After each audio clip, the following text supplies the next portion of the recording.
I think a lot of the developed world, if you're talking about Europe and Japan, where you have, this type of debt situation, although at least in Japan, I mean, they're still a creditor nation. Europe as a whole, if you look at all the European community combined, it's a net creditor, and Europe and Japan have trade surpluses. So they're in different situations than the United States. But what they share with the United States is they have enormous debt relative to the size of their economies. And both of these countries are going to have to deal with a lot of disruptions when that debt service becomes, too big a burden on their economies. I mean, right now, Japan is trying to fight that. But for years, Japan got away, and to an extent, Europe too. The artificially low interest rates were supposedly a cure to the non-existent problem of there not being enough inflation. That's what they were always hiding behind. Go back to Abenomics and all this nonsense. Japan's inflation rate is too low. That's the problem that this monetary policy is designed to solve. Well, after several years of extremely high inflation, which is going to happen. I mean, inflation is not just temporarily here. We've been having inflation for better than a decade. It's called quantitative easing. It's not like it just showed up out of left field. It just initially showed up more in asset prices. But the entire time I was warning that eventually it would end up in consumer good prices, and that's where it's going to stay. And so we're going to be looking at extremely high rates of inflation for many, many years. This is not going away. This is here permanently. And so at some point, the Japanese electorate, Europeans, there is going to be a big push. We can't live with this kind of inflation. Something has to be done. And so at that point, they do have to make a decision. Are they going to have, runaway inflation, or are they going to let rates go up, shrink money supply, and deal with that problem? Bankruptcies, and all that would be healthy, because you have a lot of companies that should go out of business that are being propped up. I mean, economies are misallocated. There's a lot of problems that governments create when they create inflation and artificially suppress interest rates. And so those problems need to be resolved. But I just think that the United States is in a worse position to try to deal with the alternative of fighting inflation, given the nature of our economy, this huge bubble service sector economy that's built on deficit spending and trade deficits, budget deficits, a service sector economy that's predicated on the rest of the world supplying us with the goods that we can't produce. And I do think that one of the things that's going to change with this massive inflation is I do believe there is going to be a new economic order. I think that the economies of the world are going to recognize that the system we have now, where everybody's fiat currency is backed by another fiat currency, is going to come to an end. I mean, just like, you saw they tried to back that stable coin, what was it, Terra Luna. Yeah, they said it was stable, but it wasn't backed by anything but some other crypto. So what was backing that crypto? Nothing. So you have dollars, euros backed by dollars. Well, what backs the dollar? Nothing. So it doesn't work. So I do think that we're going to go back to an economic order where gold is the primary reserve asset, and the euro is backed by gold, the yen is backed by gold, the dollar, those are the primary reserves. Everybody has an asset, a monetary asset that isn't somebody else's liability.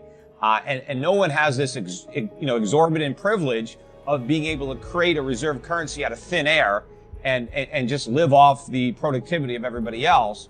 But when we make that transition, the United States is the least able to withstand it, because we have been the primary beneficiary of the economic order that we have today. And when that changes and the United States can no longer do this, when we have to go back to a saving production economy where we can't consume unless we produce and nobody can borrow unless somebody else saves, that is a major transition.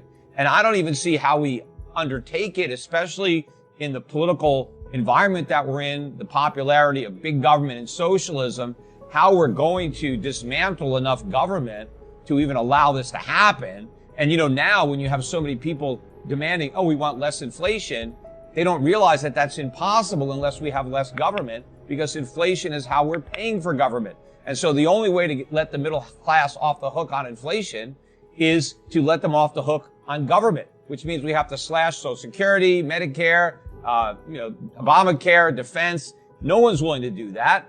Alternatively, they can dramatically raise taxes on the middle class. No one's going to do that either. So we just have this unique problem, I think the severity of it, that I think the dollar just has a profound decline. But I think the emerging economies are going to end up in a much better shape. The ones that have been more productive and have saved more and produced more and exported more.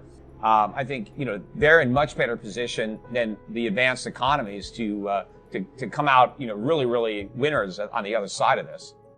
Before we continue, help us clicking that YouTube like button and subscribe now to our channel. This shows the algorithm that you valued this information.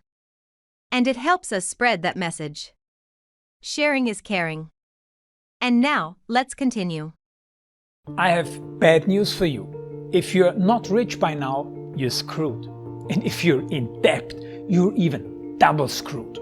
How so, you might wonder? Well, the sad truth is that you're working your whole life to make someone else rich. The mega corporations, the banks, the politicians, everyone is getting richer. They get your money. And what is even worse, they get your time, they get your life.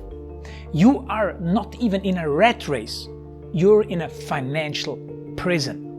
But what could a solution for you look like?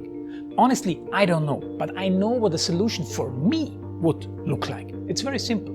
I use whatever money I have and I multiply it with 1,000. This could make my life much easier and probably yours as well.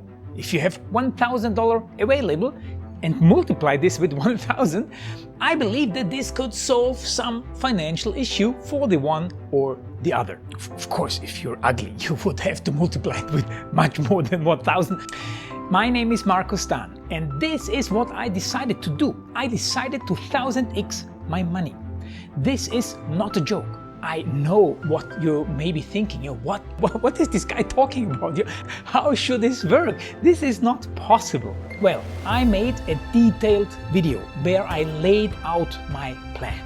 And some clever folks might even want to look at this plan and copy it and do exactly what I do. This is just a little hint on the side. You have two options. You leave, you forget what you have seen. You do whatever you're doing and you hope that somehow you get some other results. Good luck with that. Or you click the link below the video. You enter your email address because I'm not showing this to everybody. You at least watch my video on how I plan to 1000x my money. The choice is yours. Make the right choice. Join me. See what a different future you could have. See at least how I plan to do the 1000x. So click on the link below, enter your email address, and I see you on the other side. Your Markus Dahn.